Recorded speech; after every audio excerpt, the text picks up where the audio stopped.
आप सभी का स्वागत करते हैं आज की इस वीडियो के अंदर। मेरे दोस्त, आज का संदेश यह है, यदि एक व्यक्ति मर जाता है, उसकी मृत्यु हो जाती है, तो फिर उसका आत्मा कहाँ जाती है। जैसे कि दोस्तों, यदि हम संसार का बात करें तो संसार के लोग तरह तरह की बातों को बोलते हैं।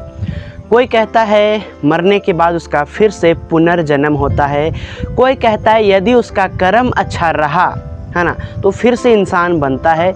यदि उसका कर्म ठीक नहीं रहा, वो पाप किया होगा, तो वो कुत्ता, बिल्ली, जानवर ऐसे करके वो जन्म लेगा 7 बार, फिर उसका आत्मा अमर हो जाएगा। फिर ऐसे बहुत लोग कहते हैं यदि किसी की मृत्यु हो जाती है तो उस व्यक्ति के लिए क्रियाकर्म किया जाता है। जब उसके शरीर को जलाया जाता है तो उसके अस्थियों को गंगा नदी में बहाया जाता है, या फिर कहीं भी वो लोग बहाते हैं नदी में। तो उनका कहने का मतलब यह है कि जब हम उसके अस्थियों को बहाते हैं तो उसकी आत्मा को शांति मिलता है। तो मैं आपसे एक बातों को कहना चाहता हूँ, मरा वो आत्मा उसका और शांति दिला रहे हो आप। वाह, क्या पावर है आपके हाथों में ना। तो आइए आज का संदेश को बहुत ही अच्छे से हम लोग जानेंगे। आखिर एक व्यक्ति की जब मृत्यु हो जाती है तो उसका आत्मा कहाँ जाता है। तो आइए आज का संदेश को शुरू करते हैं। प्रिय भाई और बहनों, ये सब जितने भी बातें हैं जो लोग कहते हैं लोगों का पुनर्जन्म होता है। कुछ लोग कहते हैं यदि वो अच्छे कर्म करेंगे तो इंसान बनेंगे, या फिर जानवर, कुत्ता, बिल्ली बनेंगे। या फिर बहुत सारे लोग कहते हैं कि लोगों का 7 बार जन्म होता है। मतलब दोस्तों, हर प्रकार के लोग बातें करते हैं, पर मैं आपको एक बातों को कहना चाहता हूँ, इसमें कोई सच्चाई नहीं है, कोई सच्चाई नहीं है, क्योंकि ये कहीं सुनी बातें हैं। किसी ने, लोगों ने मतलब सर्च नहीं किया, किसी ने जांचने का कोशिश नहीं किया। मतलब हमारे पूर्वजों ने ऐसा कहा और हम इस चीज़ों को मानते चले आए हैं। इसका कोई पुख्ता सबूत नहीं है, कहीं पे लिखा हुआ नहीं है ना। पुख्ता सबूत जो होता है ना, वो नहीं है। वो बस बुढ़ापे लोग, मतलब जो बुजुर्ग लोग हैं, वो कहें और हम लोग मानते चले गए। मेरे दोस्त, आइए आपको कुछ सच्चाई को बताते हैं। आखिरकार एक मनुष्य की मृत्यु होता है तो उसका आत्मा का क्या होता है। सबसे पहली बात मैं आपको कहना चाहता हूँ, मनुष्य का एक ही बार जन्म होता है।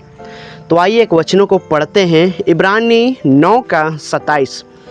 और जैसे मनुष्य के लिए एक बार मरना और उसके बाद न्याय का होना नियुक्त है।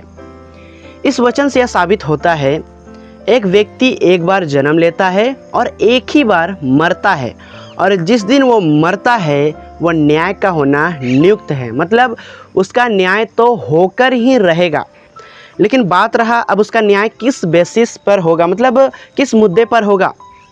क्या वो थोड़ा सा पाप करेगा तो वो कुत्ता बिल्ली बन जाएगा, या फिर वो ज़्यादा पाप करेगा तो कोई ऐसा चीज़ बन जाएगा जो उसको प्रतिदिन मारा जाता हो, जैसे मुर्गा, मछली। मेरे दोस्त, ऐसा कुछ भी नहीं है। पाप पाप होता है और पाप हमारे ब्लड में है। मैं आपको एक बातों को बताना चाहता हूँ, पाप हमारे ब्लड में है। जब आप बाइबल को पढ़िएगा उत्पत्ति से, तो आदम ने पाप किया और उसके बाल बच्चों ने भी पाप किया। क्यों पाप किया? क्योंकि वो पापी स्वभाव में जन्म लिए, और वैसे ही वैसे करते करते हम लोग भी एक पापी स्वभाव में जन्म लिए। क्योंकि दोस्तों, हमारा पाप जो है वो हमारा खून में ही है ना। हम इसे चाहे कितना भी कुछ कर ले, ये पाप हमारे जीवन से जा नहीं सकता है। हम पापी है तो है। जैसे कि दोस्तों, एक बच्चा को कोई सिखाता नहीं है कि गाली क्या होता है, बुराई क्या होता है, झगड़ा क्या होता है। लेकिन वो बच्चा जैसे जैसे वो धीरे धीरे बढ़ता है ना, उसको खुद ब खुद पता चल जाता है कि बुराई क्या है ना। खुद ब खुद उसको पता चलने लगता है, मतलब उसको शर्म लगने लगता है, लाज लगने लगता है। उसको पता चल जाता है कि मैं नंगा हूँ, है ना, मैं कपड़ा नहीं पहना हूँ। मतलब सारी चीज़ों को वो धीरे धीरे जानना चालू कर देता है जो गलत काम है। आखिरकार उसको बताता कौन है? मेरे दोस्त, उसके ब्लड में ही वो पाप होता है।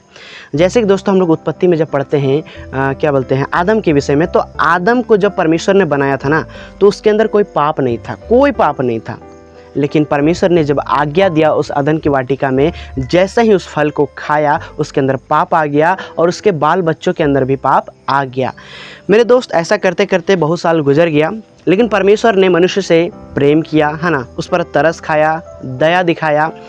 तब परमेश्वर ने अपने इकलौते पुत्र यीशु मसीह को इस पृथ्वी पर भेजा, और वो सारे मानव जाति के लिए अपने आप को उस कलवरी क्रूस पर दे दिए, अपने लहू को बहाएं, और वो मारा गया, गाड़ा गया, और तीसरे दिन फिर से जी उठा। और बस मनुष्य का एक ही उपाय है अपने पापों को क्षमा करने का, वो जीते जी यीशु मसीह के लहू पर विश्वास करे, उसे उद्धारकर्ता के रूप में स्वीकार करे। मनुष्य का यही एक जीवन है कि वो अपने पापों को मान ले और यीशु मसीह पर विश्वास करे, क्योंकि वह परमेश्वर का पुत्र है। जी हाँ दोस्तों, अब हम लोग बात करते हैं एक मनुष्य की मृत्यु जब हो जाती है तो उसका आत्मा कहाँ जाता है। मेरे दोस्त, मैं आपको बताना चाहता हूँ, यदि आपने यीशु मसीह पर विश्वास किया है तो आप सीधी सी बात स्वर्ग जाएंगे, क्योंकि वचन ऐसा बताता है ना, कि सत्य, मार्ग और जीवन प्रभु यीशु मसीह है। बिना उसके द्वारा कोई पिता के पास नहीं पहुंच सकता, यानी कोई भी स्वर्ग नहीं जा सकता है। इस पृथ्वी पर, याद रखिएगा, इस पृथ्वी पर बहुत सा रास्ता है, पर वो सभी रास्ता नरक ले जाता है, पर उसमें एक ही रास्ता है जो स्वर्ग लेकर जाता है, और वो है यीशु मसीह। भले ही आप इस बातों को विश्वास ना करो, पर सच्चाई यही है, और मैं आपको हमेशा यही बातों को बताता रहूँगा, क्योंकि सच्चाई यही है। मेरे दोस्त, अब कुछ लोग कहेंगे ऐसा कैसे हो सकता है, यीशु मसीह भी तो किसी का खुदा है, किसी जाति धर्म का खुदा है। मेरे दोस्त, मेरे हाथों में है बाइबल, है ना, और ये बाइबल को जब आप पढ़िएगा तो यहाँ पे किसी भी जाति धर्म का नाम नहीं लिखा हुआ है, नहीं लिखा हुआ है, क्योंकि ये पुस्तक किसी का जाति धर्म बदलने नहीं आया है, परंतु लोगों का जीवन बदलने आया है ना। आज्ञा दिया कि जाओ, लोगों को चेला बनाओ, सुसमाचार सुनाओ, और पिता, पुत्र और पवित्र आत्मा के नाम से बपतिस्मा दो, और जो आज्ञा मैंने तुम्हें सिखाया है उसी आज्ञा को उन लोगों को मानना सिखाओ। इसलिए मेरे दोस्त, आज यीशु मसीह का प्रचार पूरे विश्व भर में हो रहा है, और ये होता ही रहेगा। चाहे लोग सताएं, चाहे लोग मारें, चाहे लोग डांटें, चाहे कुछ भी कर लें, ये परमेश्वर का जीवित वचन पूरे संसार में फैल कर रहेगा, और हर एक के जीवन में ये वचन ज़रूर होगा। वचन ऐसा बताता है, अभी तो बाइबल दिख रहा है, पर अंत के समय ये बाइबल विलुप्त हो जाएगा, गायब हो जाएगा, और लोग इसको समुंदर में खोजेंगे, लोग इसको जंगलों में खोजेंगे, मतलब हर जगह खोजेंगे इस जीवित वचन को। क्योंकि दोस्तों, इस संसार में तो अभी बहुत सारे ईश्वर है, लेकिन एक दिन सारे मानव जाति को पता चल जाएगा कि वो सब झूठे ईश्वर हैं। मैं आपको साफ कहता हूँ, वो सब झूठे ईश्वर हैं, क्योंकि संसार के जितने भी ईश्वर हैं वो आपको धन दे सकते हैं, कुछ पल की खुशी दे सकते हैं, आपको अपने शरीर में आराम दे सकते हैं, घर दे सकते हैं, बंगला दे सकते हैं, कुछ छोटी छोटी खुशियाँ आपको दे सकते हैं, पर असली शांति, असली खुशी आपको नहीं दे सकते हैं, क्योंकि उसके अंदर असली शांति, असली खुशी है ही नहीं, क्योंकि सारे संसार के ईश्वर झूठे हैं।